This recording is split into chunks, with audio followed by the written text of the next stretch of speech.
on community feedback is to reduce complexity. We've really tried to boil down the complexity and only have the mechanics that are absolutely necessary included in the proposal. So I would encourage everyone who has read the proposal in the past to please reread the new proposal. It is substantially simpler and easier to understand, hopefully. So once you've had a chance to do that, we do welcome your comments once again. I'll walk you through some of the key changes. I'll start with HIP 51, and then I'll talk about HIP 52, and then open up for questions.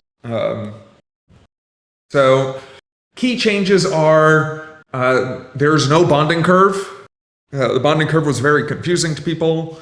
People didn't like it. It was complex math and felt like that was more complexity than utility.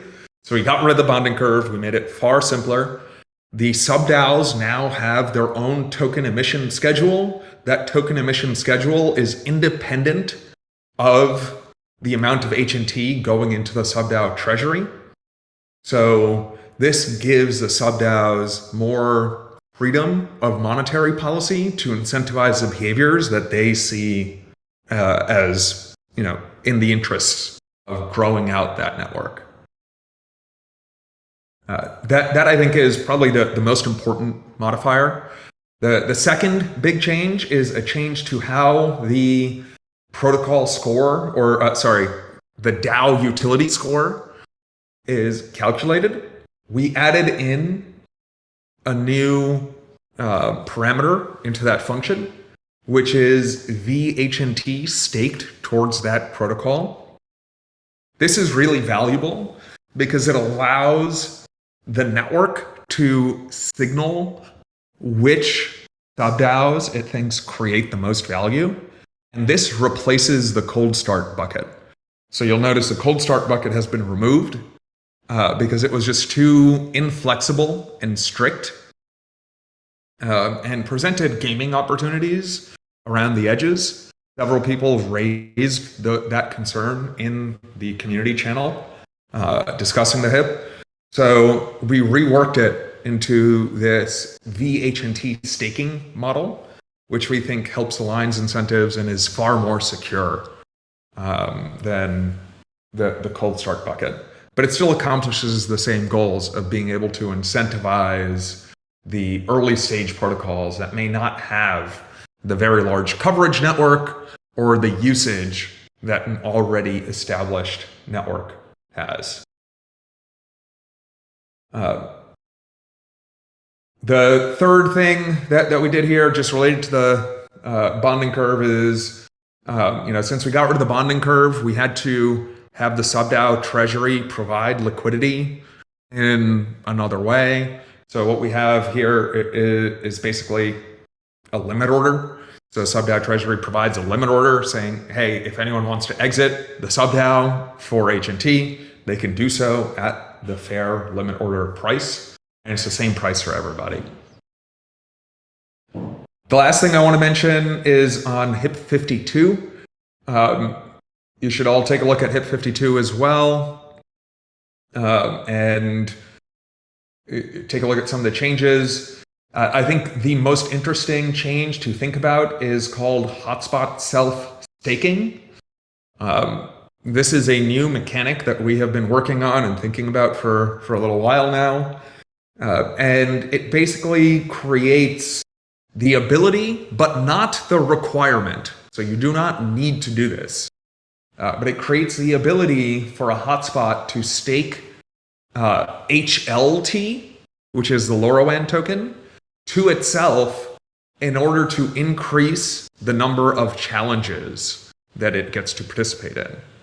This helps create demand for HLT, creates utility for HLT, and it also creates signaling value for the network on which hotspots are creating the most value versus not. We also added a mechanic for people to stake against a hotspot if they think it is cheating or spoofing or doing some other malicious activity, or they don't think it is actually adding value to the network. So please take a look at that mechanism. It's described more eloquently in writing than I can do verbally, but I think it's clever and it really can help increase the security and utility of the network. I'll pause there. Abhay, JMF, Cheyenne, any comments from you guys before we open it up for questions? I think you covered it pretty well. It's complex, though. Yeah, I think it was. People are going to need to read. Let's try one at a time. Yeah. Sorry, I just wanted to add one point there.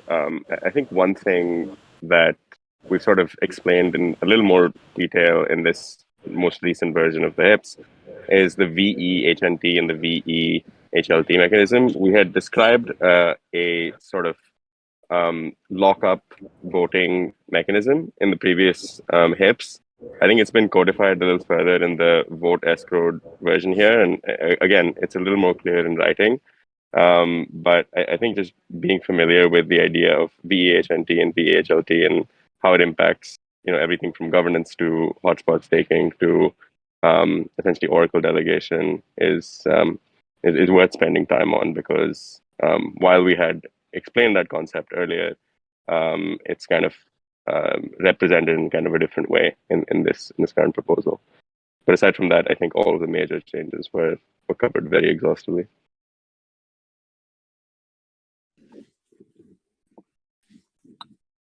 And just to add on to that, on the vote escrow tokens, and this is fairly new to a lot of folks in the Helium community. Especially, I just want to acknowledge that we have a lot of folks in our community that have, this is their first crypto project that they've ever been a part of. So, there's some prior art here. If you look at Curve, which is something on Ethereum, and I think it's called Tribeca on Solana. There's this stuff has been done before in other communities and in a lot of other projects. It's definitely worth sort of reading some of the supplemental links there. One thing that I'll say, the Nova team and the core blockchain devs on the Nova team have been looking at this proposal and sort of working with Tushar and JMF and Cheyenne to try to figure out how we would actually implement this. We know that a lot of the parts of this, multiple tokens, this kind of vote escrow system, the sub-DAO system, the sort of different emission schedules, there's a lot of infrastructure to be built. And so we're starting to look at, what are options for us to actually implement this in a reasonable amount of time, right? We don't want to go build for the next 3 years and then come back and say, hey, we're done, community. That would be kind of a buzzkill, I think, for a lot of folks. So I think, we're looking at what other chains have done, and we're sort of evaluating what we could potentially do to implement all this. In the next week or two, we hope that we'll have, a technical spec, and really what that means for us is at least a pseudocode or sort of single-threaded process that sort of shows what a chain like this would need to do, and then an implementation to go with it as well. And something that we'll publish hopefully in the next week or two. Do you know when HIP 53 is expected to come out? I've been working with Boris at FreedomFi on this. We're expecting the next, it'll be the next update to the set. I know 51 and 52 we're sort of happy with. 53 needs some more bits. We made an announcement on the foundation made an announcement on Monday. Part of it was our conversation around what 5G proof of coverage would look like. We've been experimenting with these mappers that we posted some pictures in the community. And we're actually building 30 of those. So once we have a better sense of what the data that we'll have available and what a potential reward scheme looks like, that's when HIP 53 will be published or republished. That's a good question, though. Thanks, Jay.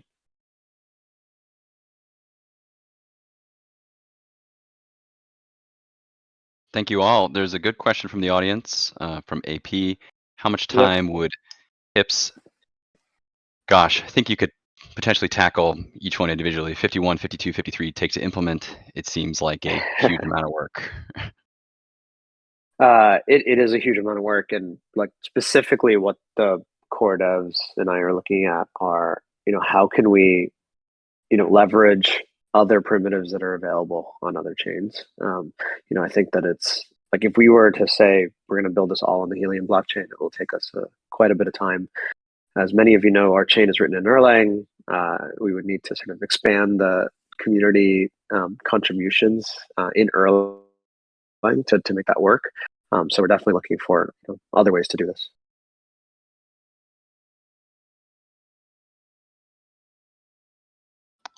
If there's any other questions for our esteemed speakers on the topics of HIPS 51 through 53, please feel free to ask in voice chat text. There's a good one from Dynacore in here. Could secure and HIP22 sort of compatible concentrators fit? How do they fit in the world of HIP 51, 52, 53? Really, that's defined by the governance of HIP 52 in this case for LoRaWAN. And really how that would work is, if the LoRaWAN subDAO decides that data that comes from those concentrators should be rewarded higher, then they would be. That's one way to do it. Or that they are the anchor for a particular region. That's another way that it could be done.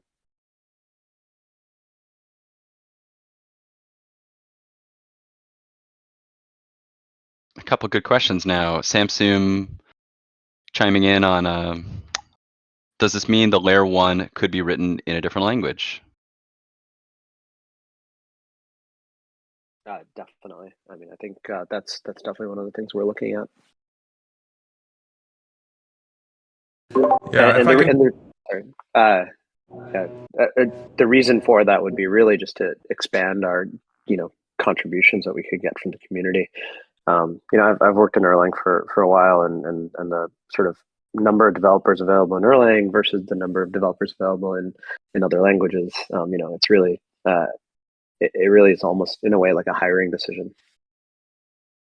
Yeah, if I can chime in here, I think this is probably one of the most valuable things about this proposal as a whole, is that it enables us to move to having multiple dev teams working in parallel to grow the network together. And I think it will substantially increase our shipping velocity as a network if we can have multiple teams working in parallel.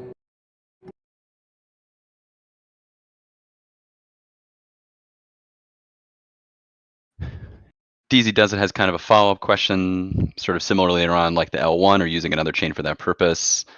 And then it's kind of a nice follow-up. How are we going to reconcile that the LoRaWAN network is currently the L1, but would be delegated to subDAO status? Namely, how would H&T, HST validators, which currently sit on the LoRaWAN layer, be handled through this network change?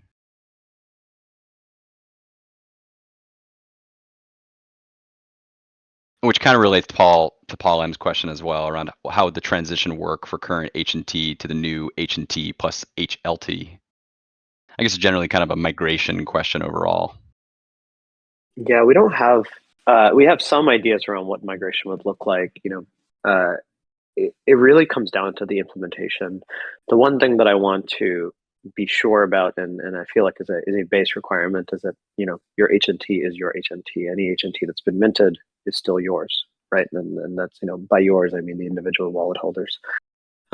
That's crucial. Like we don't want to change any of that. Activating a new LoRaWAN subDAO is what would start the new emission schedule for HLT, or activating the 5G subDAO would be the thing that starts the emissions for HGT.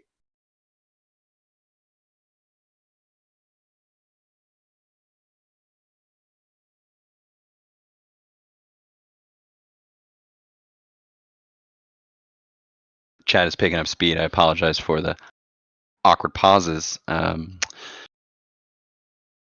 It's some interesting questions around sort of the tokenomics. I'm not sure if y'all want to address some of them specifically. It seems like migration seems to be kind of a theme. Lewis, drop in some Rust grabs.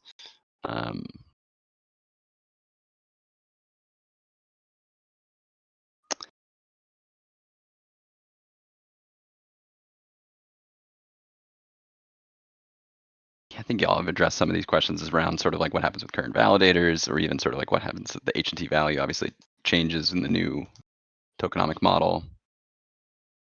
I think validators will need to be somewhat addressed depending on what happens to the LoRaWAN system.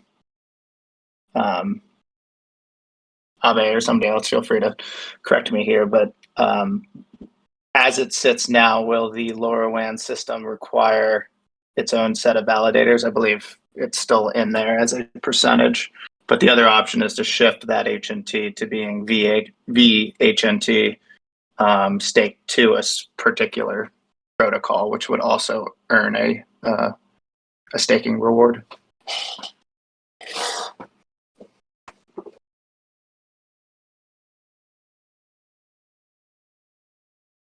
Yeah, perfect. I just want to agree with JMF on that. I think the transition plan is something that we're working on and thinking about. Like Abai mentioned, we're doing exploratory work to understand timelines and how quickly this can be put together.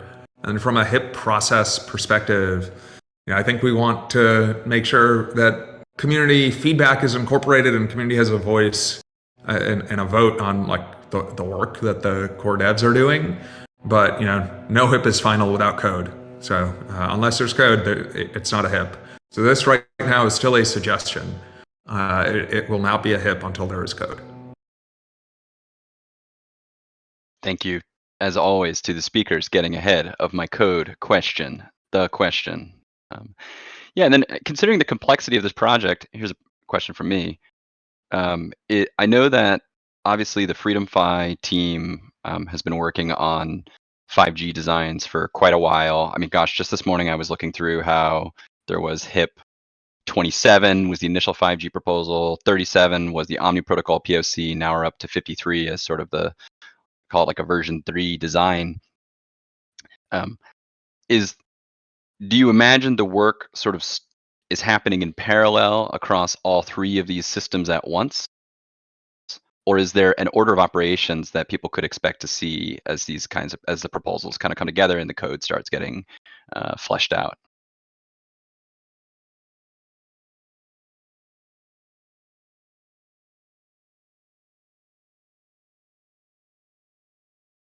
We have discussed at times sort of what a staged version of this would look like. Personally, I could see the protocol score.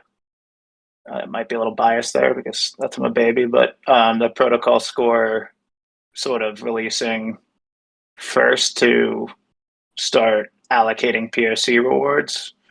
And then, what really would happen as we implement the sub-DAO structures instead of the H&T going directly to individuals, it's really just getting diverted into the sub-DAOs for the individual protocols, which then distribute the protocol specific tokens. I think that's an option. I think a lot of people want to see some variation or some form of 5G POC come live sooner than later and not be too held up by other things going on. But yes, these things are complex, and I think everybody wants to get to the point that protocols are being rewarded and that people who are buying, especially 5G units now, have some method of being rewarded for that. Thank you. And I'll just read off Hashcode's answer since I know he's in and out with the microphone. He replies, we'd need to launch 51 and 52 at least at once, since I'd be migrating the existing network. 53 optionally at the same time, ideally to immediately enable 5G POC rewards. Just to get ahead of the inevitable when 5G rewards question, which I think you have to pay me an H&T every time somebody asks that question. Yeah, there you go, Keith, you're the first. Send you my wallet. Tushar, would you like to expand on the comment you made around working on Wi-Fi 6 for this, related to a question about any news for Helium 5G in non-CBRS regions e.g. Europe? Yeah, absolutely. Look, from an end user perspective, 5G and Wi-Fi are actually pretty similar for carrier data offload. They have relatively similar ranges. Like there are some technical nuances that Abhay is far more knowledgeable about and able to speak about. So I'll turn it over to him after this is done. But from my less technical perspective, these two wireless networking technologies serve a lot of similar roles. The key difference is that Wi-Fi works everywhere in the world, and I do think that it is important for Helium to be inclusive of people outside the United States as well. I'm very excited about 5G in the U.S. Fortunately, CBRS is only in the U.S., so I think Wi-Fi can serve as a equivalent protocol almost outside the US and in the US. We wouldn't limit Wi-Fi in the US either. But we've been talking to a couple of teams that have built decentralized Wi-Fi networks before and are in kind of the ideation and diligence process there. Yeah, Very cool. Just to add to that, so there's a couple of interesting things here. One, I kind of see the 5G sub network here as a really like the consumer of this is all of our phones. And what are the different things our phones do? Our phones support several different bands, including Wi-Fi. And ultimately, it's what the carrier is trying to do is provide the best possible service. So sometimes, let's say you're inside of a subway, your phone automatically switches to a Wi-Fi network sometimes, or another kind of tower network. And we as a phone user don't really notice that. And the way that there's all sorts of different ideas around carrier offloading, carrier data offloading. And these have been around for a while. There's a standard called Passpoint, if you want to look that up. And there are other kinds of interesting standards out there that are useful here. Ultimately, I see the 5G subnetwork as a kind of amalgamation of all the things that our phones need or all our mobile devices need. And so, I think that, certainly Wi-Fi in the United States is an option. Wi-Fi 6E is very interesting. It provides it's another spectrum that can be used, another band that can be used for providing access. And, really, what the Helium network provides for all of these carriers out there is a supplement to their macro networks they're building. Large carriers like to build really big towers that transmit at a high power, but it has trouble sort of filling in the gaps and filling in sort of certain areas. And that's really where Helium's network can really be a sort of it can work with those networks and collaborate and fill the gaps that are really not really easy to get to. So Wi-Fi is definitely in there. I think there should be a separate Wi-Fi sub-DAO, but the way that I think about that Wi-Fi sub-DAO is that it's not for this carrier data offloading use case.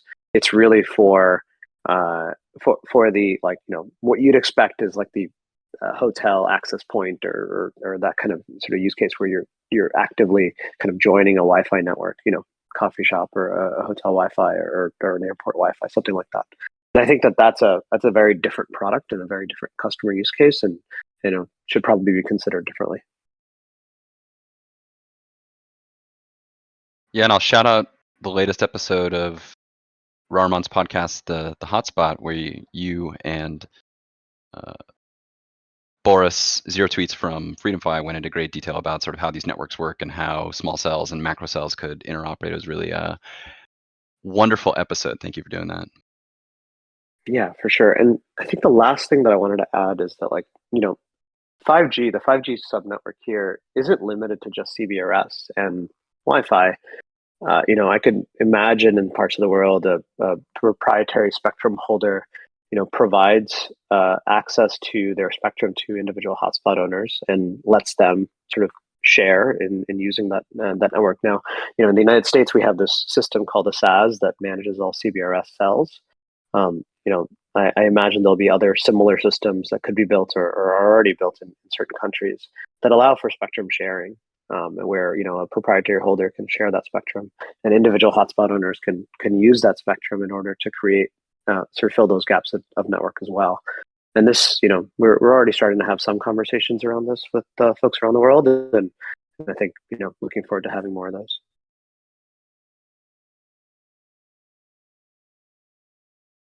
It's great. I don't necessarily see any new questions. Folks are very interested in this Wi-Fi update. But if there's no other questions or any final comments from our speakers on this topic, HIP 51, 52, 53, Helium, don't call it L1, L2, subDAOs. Yeah, just last comment from me. I am really excited for this next stage of Helium. I think it's going to be awesome. I think that this update will help us scale much faster and hopefully, cover the whole world in both IoT and higher bandwidth coverage amongst other networks. So really excited about this. Appreciate everyone's feedback and hard work on it. I do think we'll be doing an AMA and providing other content to help people kind of understand the details of all of this stuff. Details about the AMA will be out soon. We'll probably do a podcast episode, etc. Around that. So look out for more content there. And please ask any questions you have in the Discord channel after you have read the HIPs. I love that very friendly reminder to read the HIPs. Thank you, Tushar. Yeah, and we'll share some more links in the notes. We'll have the recording from the call available. And otherwise, we will be back later this month. This is a 5-week month, so we've been off our usual schedule a little bit with short months and schedule changes, but we'll be back on the last Wednesday of the month at noon Eastern, which is usually 4 or 5 p.m. UTC, depending on daylight savings, with additional updates and HIPs talk and Helium governance concerns. Normally, this is the part where I tell everybody to unmute and say goodbye, but we can't do that anymore. Joey, do you have any final remarks? I see you join. Yeah, final remark is that HIP 59 will be up for a vote very shortly, so keep an eye out for that. Exactly the kind of updates we like to hear. Thank you, Joey. And that's great. And thanks again to all the speakers today, to Cyborg and Frenchman, Chris V, Tushar, Hashcode, Cheyenne, and JMF. And thank you so much for everybody in the chat and for listening in. And may the 4th be with you, always. Thanks, everyone. Bye.